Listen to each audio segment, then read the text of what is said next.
नमस्कार।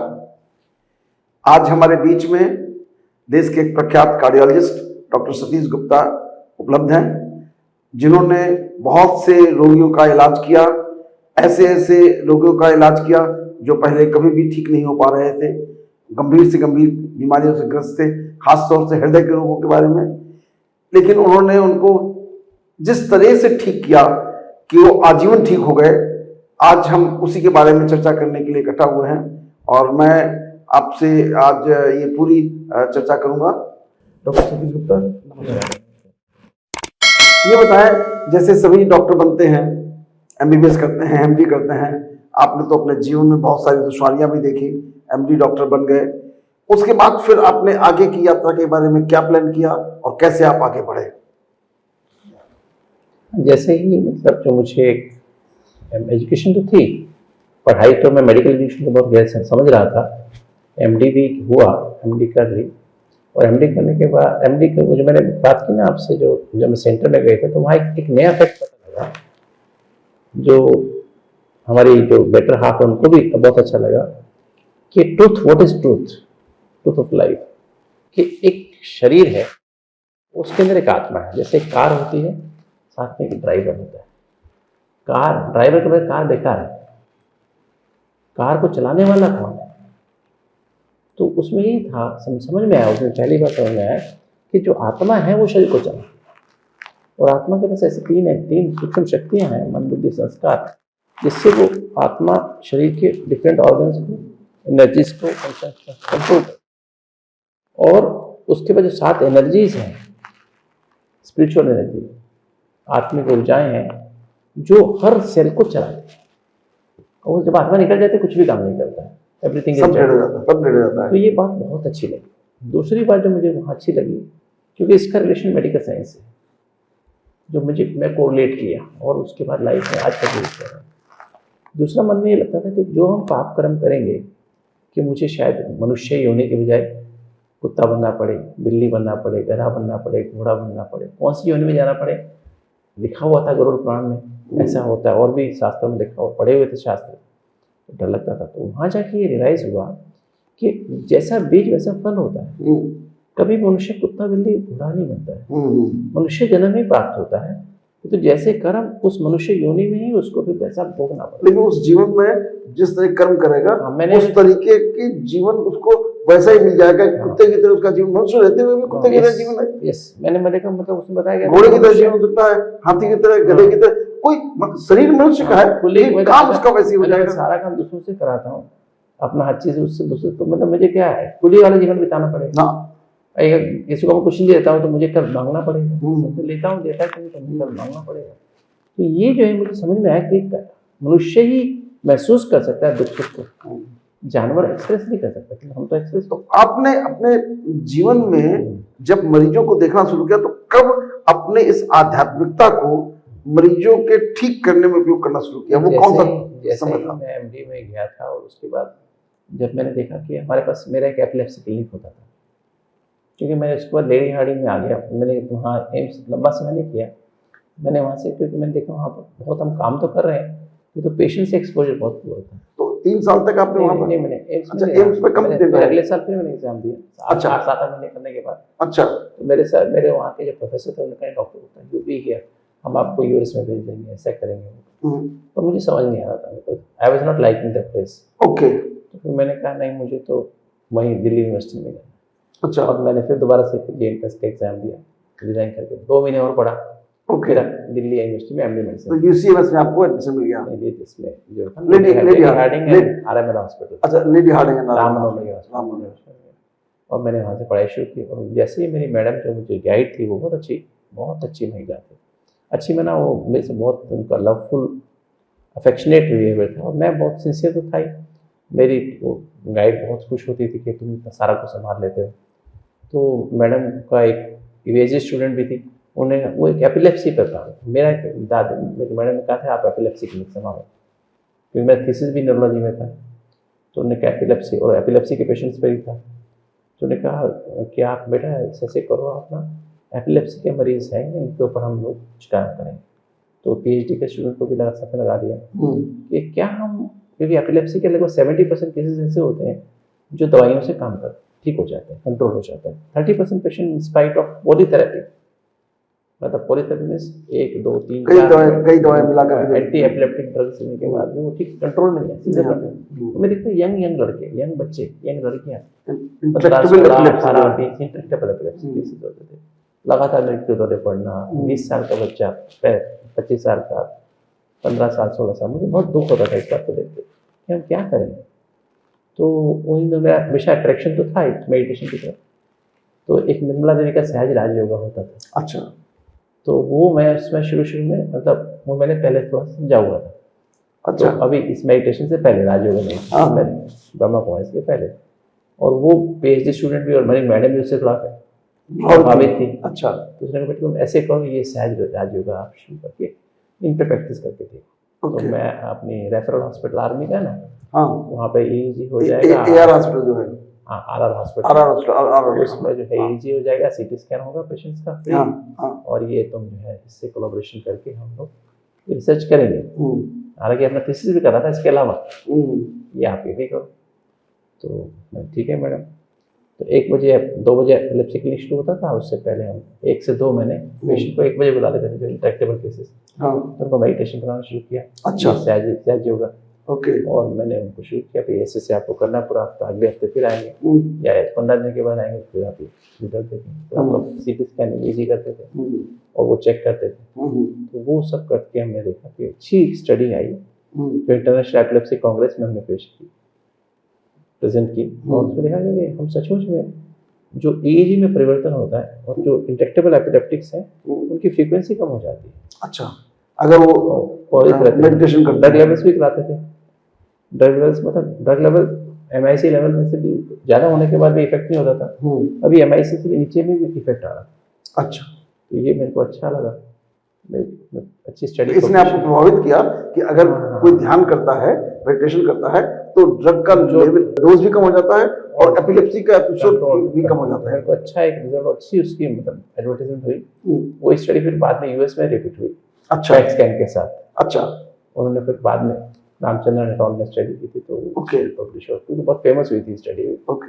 तो मैं फिर मेरी एमडी पूरी हो गई, और एमडी पूरी होने के बाद इसके बाद आपको ये समझ में आया कि मेडिटेशन या ध्यान का लोगों के इलाज में भी प्रभाव होता है। ये एक आपके दिमाग में बैठ गया। हर पेशेंट पे मैंने शुरू किया, मतलब ये। और उसके बाद आपने उन पेशेंट, पहले तो एपिलेप्सी के मरीजों शुरू किया, फिर और मरीजों को आपको वार्ड में जो पेशेंट में सब पर मैं सब करता है कि उनके मन की गहराई में जाऊं, उनको मैं थोड़ा मेडिटेशन सिखाऊं, कुछ जीवन परिवर्तन हो। जो मैंने राज्यों में सीखा था ब्रह्मा कुमारी से, थोड़ा उनको इशारा देने की कोशिश करता था। अच्छा।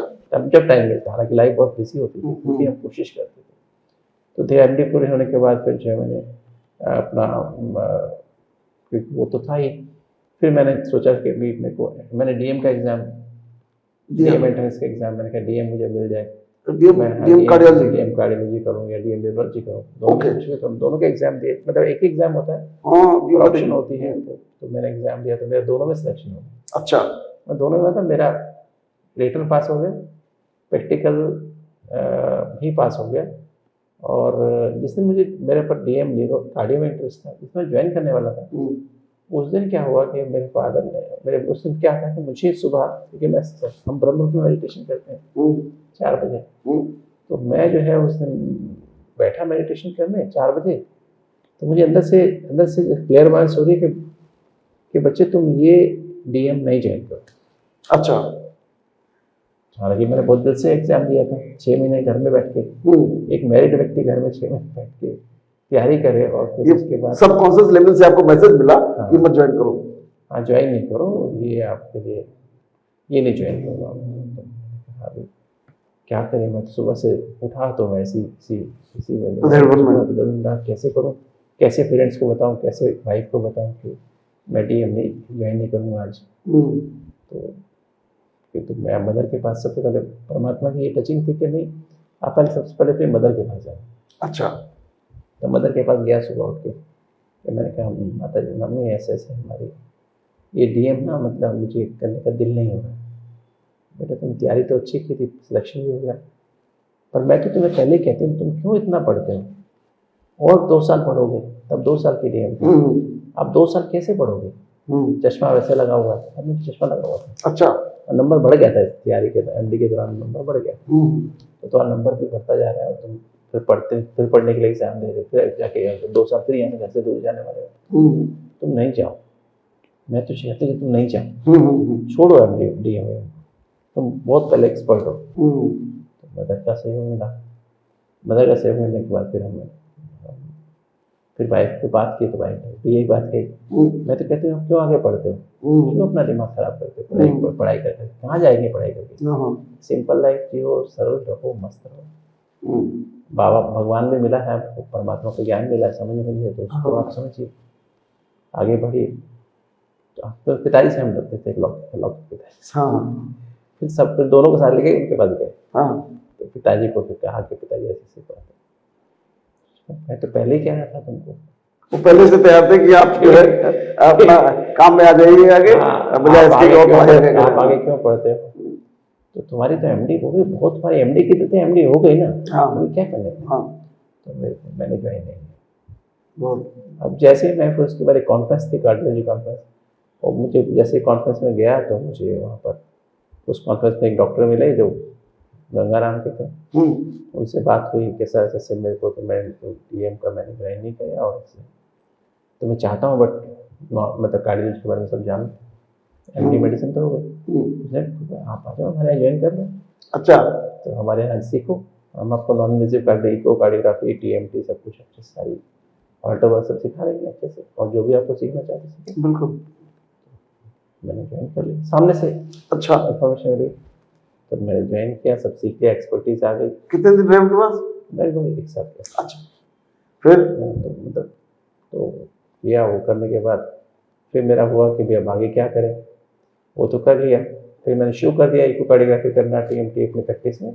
मैं 3 हॉस्पिटल्स में मैं एज ए कंसल्टेंट में लोकली अपने एरिया में ज्वाइन कर लिया, और मैं इको करने लगा, टीएमटी और सब में बाकी पेशेंट एडमिट होते थे, चैम्बर थे मेरे ओपीडी के, तो उसमें बैठता था, जाता था, रूरल एरिया में जाता था रोज, जहाँ मेरा सब जहाँ पैदा किया वहाँ भी जाता था, वहाँ जाते थे।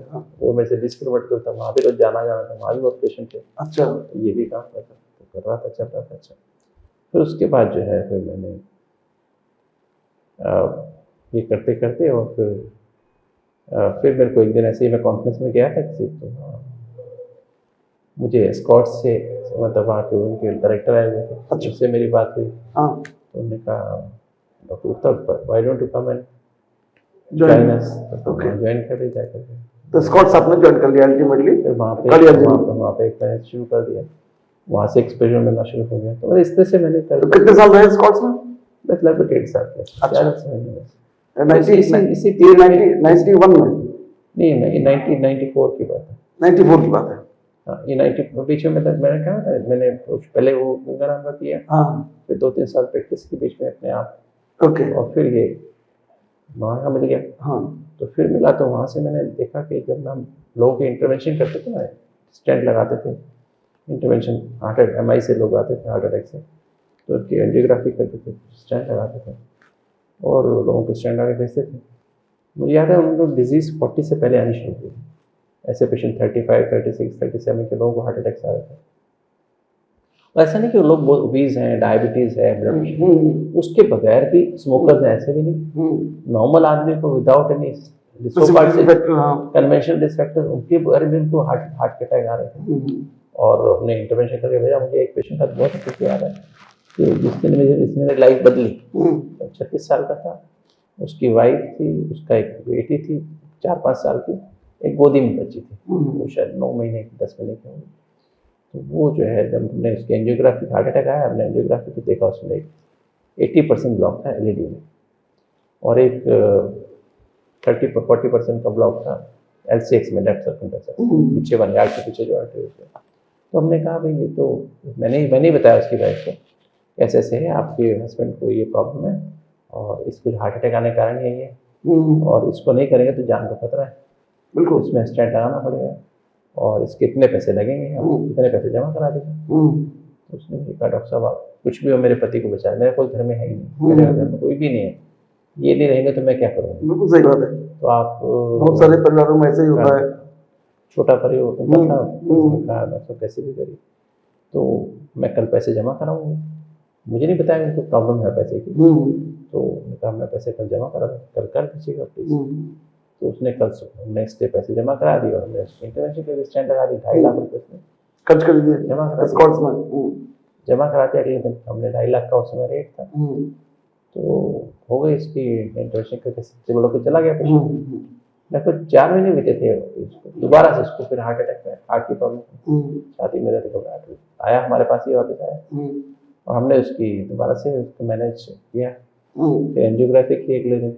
पहले सेम टाइम प्राइमरी किसी का उस समय कंसेप्ट ही नहीं था, प्राइमरी एंजियोप्लास्टी का कंसेप्ट नहीं था।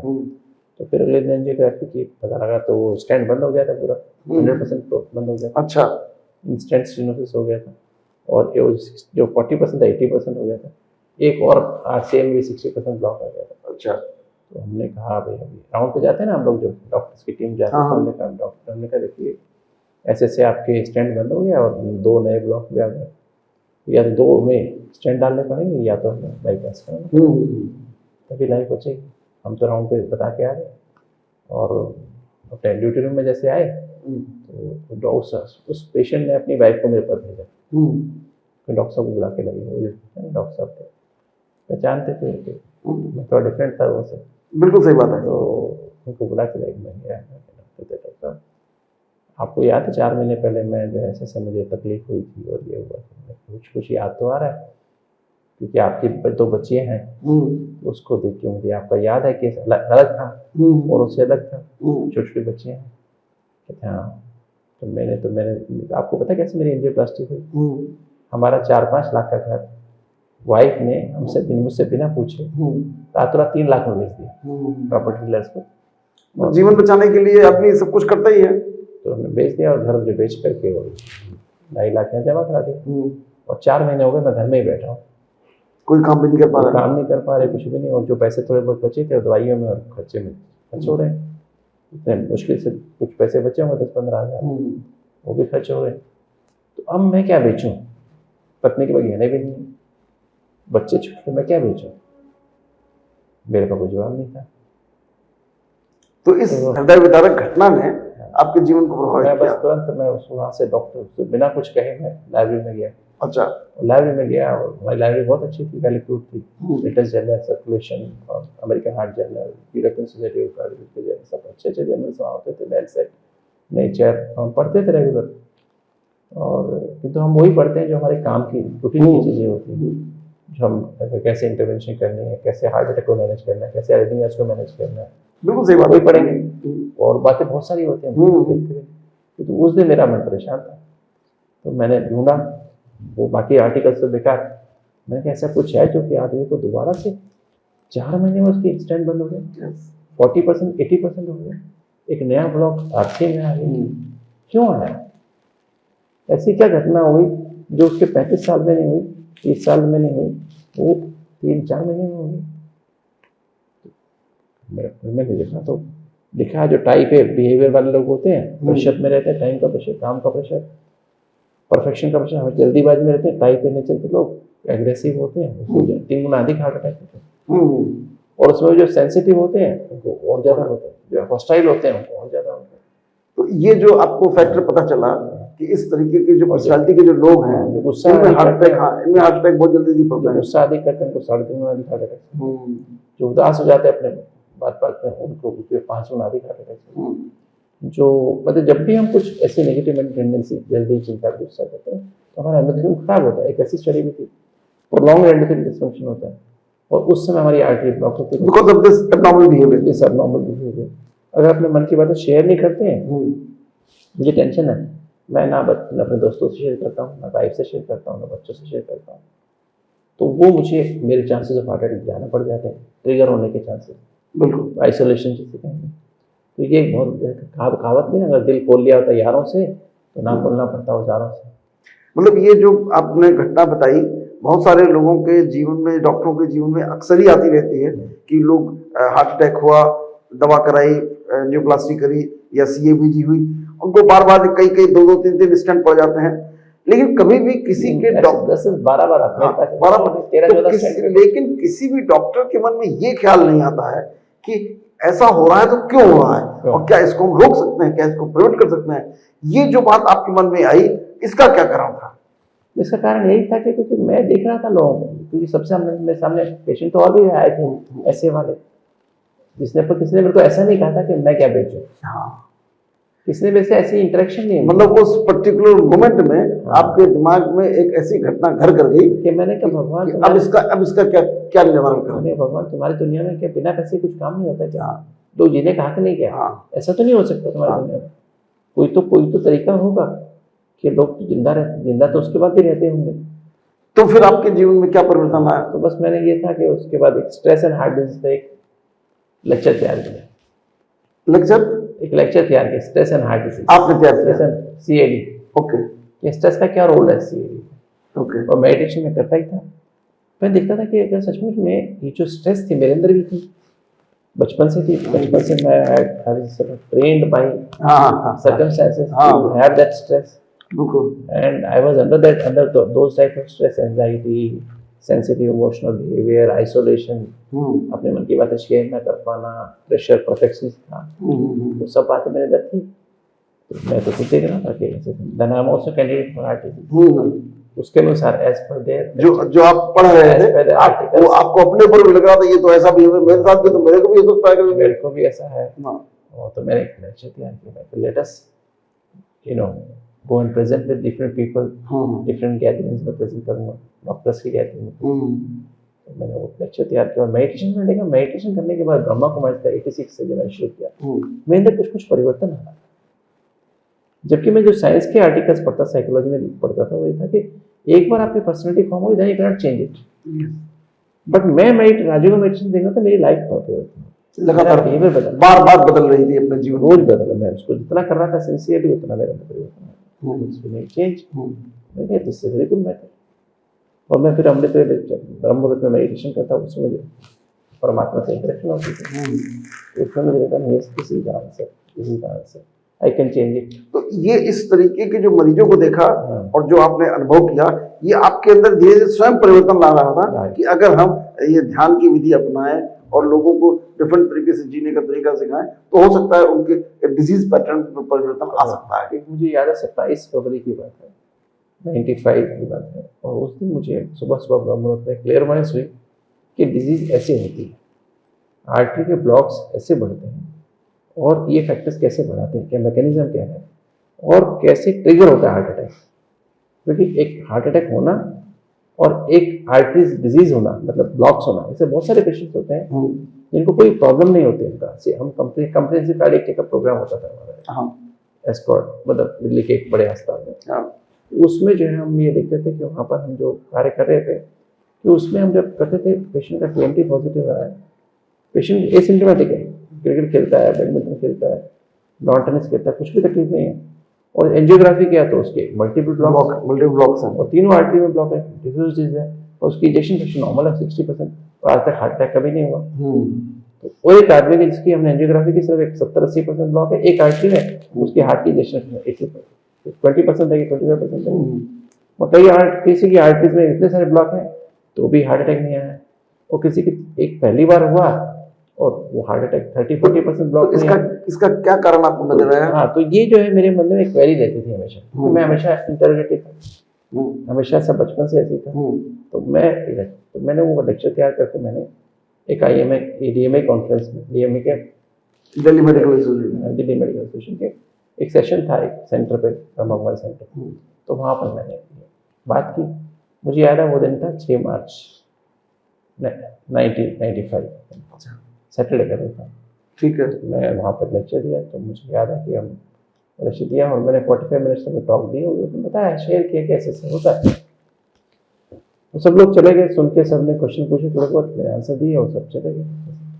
और उसके बाद एक डॉक्टर साहब रह गए, तो वो डॉक्टर साहब कहते, डॉक्टर साहब इज इट पॉसिबल, जो आप क्लास में बोल रहे थे लेक्चर में, can we regress this blocks? मैंने बोला है, तो हमारा मौलाना साहब का एक नियम है, we used to be very affirmative. Statement जो मैंने कहा वो ठीक है, वो हम वैसे बोलते थे। क्योंकि हमें सिखाया जाता था कैसे भाई एग्जाम पास करना हो या कुछ भी हो तो हमारे मॉडल का सिस्टम ये है हाँ, कि वो हर स्टूडेंट को मतलब कॉन्फिडेंस लेवल बहुत अच्छा होता है। अच्छा होता था, हाँ। मैं समझता हूँ अभी भी होता होगा बंगालियंस का। तो वो हम जो है यस ऐसा हो, ऐसा जरूर खुलेंगे, क्यों नहीं खुलेंगे। हाँ, तो बहुत अच्छा। तो मैंने एक रिसर्च कर रहा हूँ, मैं काफ़ी समय से हम लोग हार्टियों का रिसर्च कर रहे हैं, डिफरेंट तरह से रिसर्च किए। तो मैं चाहता हूँ तो उस समय तक आपका व्यक्तिगत एक ऑर्गेनाइज्ड अनुभव नहीं था, लेकिन आपको ऐसा लगता था कि अगर ये किया जाए, इस राजीव मेडिटेशन या कोई ध्यान किया जाए तो ये डिजीज पैटर्न रिग्रेस कर सकता है। तो मतलब मैं जो है फिर वो जो उन्होंने कहा डॉक्टर साहब जैसे अभी मीटिंग, तो मैं फिर उनका आप मेरे इंस्टीट्यूट में आइए। तो मैंने इस पर काफ़ी काम किया है। वो DRDO के साइंटिस्ट थे। अच्छा, वो डॉक्टर साहब DRDO के साइंटिस्ट थे। अच्छा, मैं उनके पास गया संडे मंडे को, वहाँ बैठे और बातचीत हुई। और वहाँ पे एक DRDO और साइंटिस्ट आए हुए थे। अच्छा, वो डॉक्टर खुद DRDO के थे और कोलैबोरेट कर रहे थे डॉक्टर। अच्छा, वो तो थे तो central institute yoga, national institute yoga के थे। अच्छा, लेकिन DRDO के साथ मिलकर काम कर रहे थे। काम कर रहे थे, काफ़ी काम उनका होता है। उन्होंने DRDO के साइंटिस्ट को बुला रखा है अपने साथ। अच्छा, रात शाम को 7 बजे मीटिंग हमारी, जबकि पूरा इंस्टीट्यूट बंद हो चुका था। तो हम टीम में मीटिंग की और द वंडरफुल आइडिया। तो हम कल डॉक्टर कलाम साहब जो है 9 मार्च को लंच ऑन मीटिंग पे आ रहे हैं हमारे इंस्टीट्यूट में, और किसी कोई ऑफिसर रिटायर हो रहा है। अच्छा, तो हम पहुँच गए और उन्होंने कहा ठीक है आप कल आइएगा, तो वहाँ पहुँच गए। तो इस तरीके से आप अपने इस मेडिकल की यात्रा को करते करते डॉक्टर APJ अब्दुल कलाम साहब से मिलने का आपको मौका मिला। साहब को सुनाया डॉक्टर कलाम साहब को, तो उन्होंने कहा तो बहुत अच्छी बात है। If you do this, if you are interested to do the study, then I am with you, my whole DRDO is with you. Right. तो फिर ये उसने कहा और मैंने फिर रिसर्च प्रोग्राम को अपने साथी के समझ के इसको डेवलप किया, प्रोजेक्ट बनाया गया, प्रोटोकॉल बनाए। और फिर उन्हीं दिनों ये बात हुई कि डॉक्टर साहब ने देखिए कहा इसको दे देते हैं DRDO, इसको DRDO में तो है ही, कोलैबोरेशन हो गया। Now will submit to the ministry of health, ministry of health and family welfare for government of India for sponsorship and recognition. तो स्पॉन्सर हो गए। तो इस तरह से रिसर्च शुरू हुई। तो जब DRDO में डॉक्टर APJ अब्दुल कलाम साहब से ये तय हो गया कि अब हम इस रिसर्च को आगे बढ़ाएंगे, तो ये रिसर्च कैसे बढ़ी? गवर्नमेंट ऑफ इंडिया ने इसमें क्या किया, फंडिंग करी या कौन से और दूसरे इंस्टीट्यूट्स को इसमें इन्वॉल्व किया गया, वो सब पूरा प्रोसेस बताएं। तो जैसे ही रिसर्च जब सबमिट हो गया मिनिस्ट्री ऑफ हेल्थ को, कोलैबोरेशन DRDO, मैंने एक अमाउंट ऑफ मेरा बहुत आना जाना था ग्लोबल हॉस्पिटल ब्रह्मा कुमारी से, मुझे वहाँ जाकर बहुत शांति महसूस होती थी। अच्छा, जो मेरा मन दिल्ली रहता था, बीच बीच में एंजाइटी होती थी, फियर होता था, इनसिक्योरिटी लगती थी, वहाँ जाके एकदम मन शांत हो जाता था। और वहाँ जाके मैंने जब देखा था कि वहाँ जाके लोग बदल जाते हैं, किसी भी बैकग्राउंड से लोग आते हैं, कैसे भी स्वभाव के लोग आके बदल जाते हैं, उनका मानस बदल जाता है, मानस बदलता है। और मैं देखता दिल्ली में बहुत ज़्यादा लोग फास्ट लाइफ के हैं, और हम लोगों को बल्कि हम बुलाएंगे भी। हालांकि मुझे मैनेजमेंट से ये एश्योरेंस मिला था उस हार्ट हॉस्पिटल से कि आप पेशेंट से हम बुलाएं, उनको यहाँ रिसर्च करिए, हम आपको सारी फैसिलिटी देंगे। पर मुझे अंदर से कन्विंस नहीं था कि यहाँ हम लोगों को बदल सकते हैं। बिल्कुल सही है। तो मैं जो है हमेशा रोज हम ब्रह्ममुहूर्त मेडिटेशन में देखते थे कि ये फीलिंग आती नहीं, हाँ this is not the right place. तो वो मुझे एक दिन वहीं से फ़ोन आया ऑफिस ब्रह्मा कुमारी माउंट आबू से कि आप जो है हमारे यहाँ के ज्वाइन कर लीजिए। अच्छा, कि हमारे माउंट आबू में हॉस्पिटल है और ऐसे जैसे आपने देखा ही, आपने तो काम भी किया हुआ। तो मतलब ये ब्रह्मा कुमारी वालों को जानकारी थी कि आप उनको पता नहीं था। उन्होंने कहा कि हमारे यहाँ आवश्यकता है, कोई एक पेशेंट की डेथ हुई थी। अच्छा, अहमदाबाद जाते थे रास्ते में हार्ट की पेशेंट। ओके, डॉक्टर साहब आपने तो एक्सपीरियंस कर लिया है, तो you can come and join. Okay, यहाँ लोगों की मदद भी होगी। मतलब उनको एक फिजिशियन एंड कार्डियोलॉजिस्ट की जरूरत थी, तो उन्होंने आपसे संपर्क किया व्यक्तिगत रूप से। आप यहाँ ज्वाइन कर रहे थे। मैंने कहा देखिए मेरा इंटरेस्ट ज्वाइन करने में नहीं है, मेरा इंटरेस्ट इस चीज़ में है कि ये काम तो करूँगा, जो पेशेंट देखो जो भी होगा, जो मेरी रिस्पॉन्सिबिलिटी होगी, और मेरा काम इंटरेस्ट है मेन रिसर्च करना है। आई वॉन्ट टू दिस, ऐसा रिसर्च मैंने प्लान की है DRDO के साथ, हम उसको करना चाहते हैं। तो मुझे फैसिलिटी देंगे इसकी करने, जैसा हमारा अस्पताल है उसके अनुसार जरूर फैसिलिटी देंगे। जो हमसे बन पड़ेगा, ऐसा नहीं कि हमने सब फैसिलिटी आपको देंगे। वो सब का है, उन्होंने ये कहा कि जैसे हम सब का है भी नहीं, लेकिन एक आपके लिए कन्विंस अभी हमारा नहीं है, तो जितनी हो सके कोशिश हम करेंगे आपको इसमें मदद करें। तो ग्लोबल हॉस्पिटल का नाम भी डाल दिया, रिसर्च में डाल दिया। अच्छा, तब हमने पहले नहीं था। ओके। तो ग्लोबल हॉस्पिटल्स में एक प्लेस बन गया, मतलब एक रिसर्च का एक मतलब उसमें नाम डाल दिया हाँ। प्रोटोकॉल में। और फिर जो है मुझे रोज अंदर से ये फीलिंग आती थी कि मुझे वहीं जाना चाहिए। तो डायलेमा था बहुत बड़ा। तो ये जैसे मैं रिसर्च देख रहा था, ये रिसर्च तो मल्टी सेंट्रिक की गई, तो बाकी दूसरे सेंटर्स को इसमें कैसे इन्वॉल्व किया गया? क्योंकि जब हमें देखना था कि हम जो एक तो ग्लोबल हॉस्पिटल, दिल्ली का हार्ट हॉस्पिटल और एक नेशनल इंस्टीट्यूट योगा और DRDO, ये तो 4 बेसिक हो गए। तो अब काम तो मुझे पेशेंट चाहिए थे, तो पेशेंट कहाँ से आएंगे, फिर उनसे कोलैबोरेशन करना था। तो हमने कहा मल्टी सेंट्रिक बनाना पड़ेगा। मल्टी सेंट्रिक में एटलीस्ट कई सेंटर होंगे, कई सेंटर्स में अलग अलग एरिया से हैं। तो ये था कि अब मेरा मन था कि माउंट आबू भी एक एरिया है जहाँ मुझे वहाँ भी पेशेंट मिल जाएंगे। तो मैं उसके नज़दीक एक दिल्ली पड़ जाए, एक मुंबई पड़ता है, एक अहमदाबाद पड़ता है जी। तो ये ऐसा 3 सेंटर्स में हमने कोलैबोरेशन किया। अच्छा, कैसे कैसे किया? तो दिल्ली में हमने मौलाना आजाद मेडिकल कॉलेज और JV पंत हॉस्पिटल जी के साथ से कोलैबोरेशन किया। हाँ। फिर हमने JJ group of hospitals, grand medical college Mumbai से, वहाँ से हमने कोलैबोरेशन किया।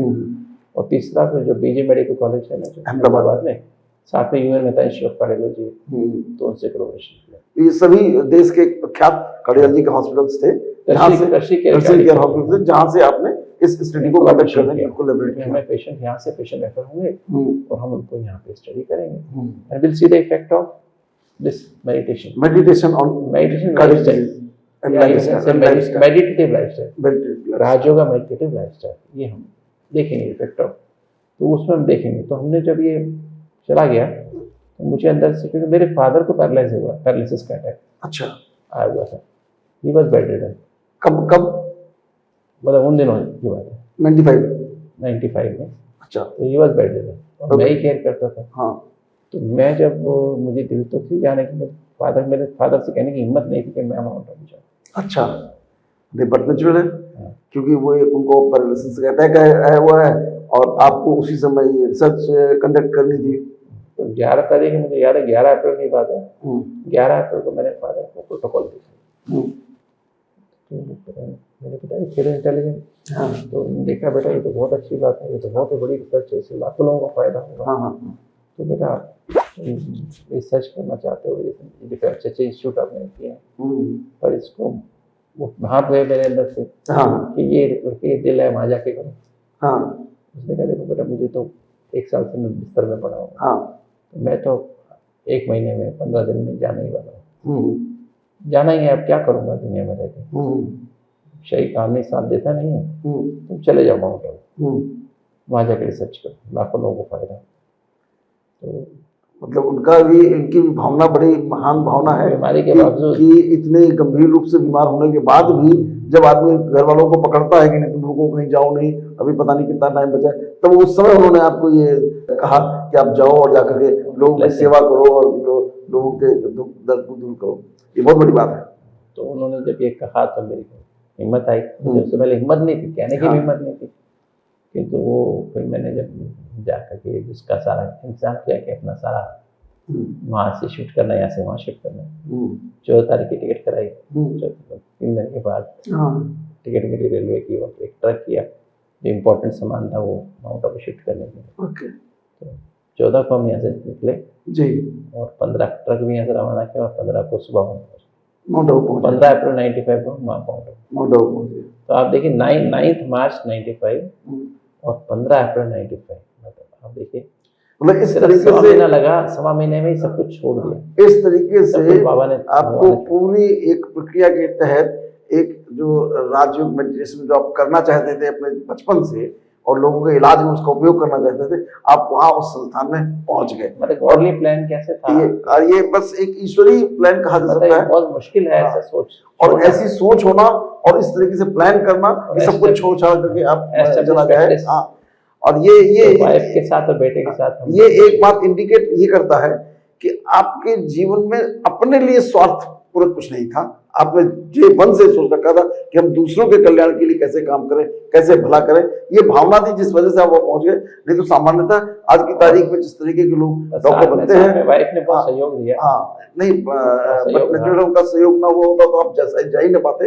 लेकिन ये भावना आना, ये हम अपने दर्शकों के लिए विशेष तौर से बताना चाहेंगे कि आज की तारीख में जब लोग मटेरियलिस्टिक वर्ल्ड के लिए इतना जुड़े हुए हैं, मटेरियलिस्टिक सिर्फ धन के पीछे भाग रहे हैं, उस समय आपने 95 में सब कुछ छोड़ छाड़ करके और धन को और बाकी नाते रिश्तेदारों को, इवन अपने बीमार पिता को छोड़ करके आप ब्रह्म कुमारी माउंट आबू पहुंच गए और वहां जाकर के अपने आगे की इस कार्रवाई को पूरा किया। मैं सोचता हूँ ये बहुत बड़ा एक सराहनीय प्रयास है और बहुत प्रेरणादायक है हमारी नई जनरेशन के लिए। आप आज आए, आपने अपने बहुत सारे उद्गार व्यक्त किए, इसके लिए बहुत बहुत धन्यवाद। नमस्कार।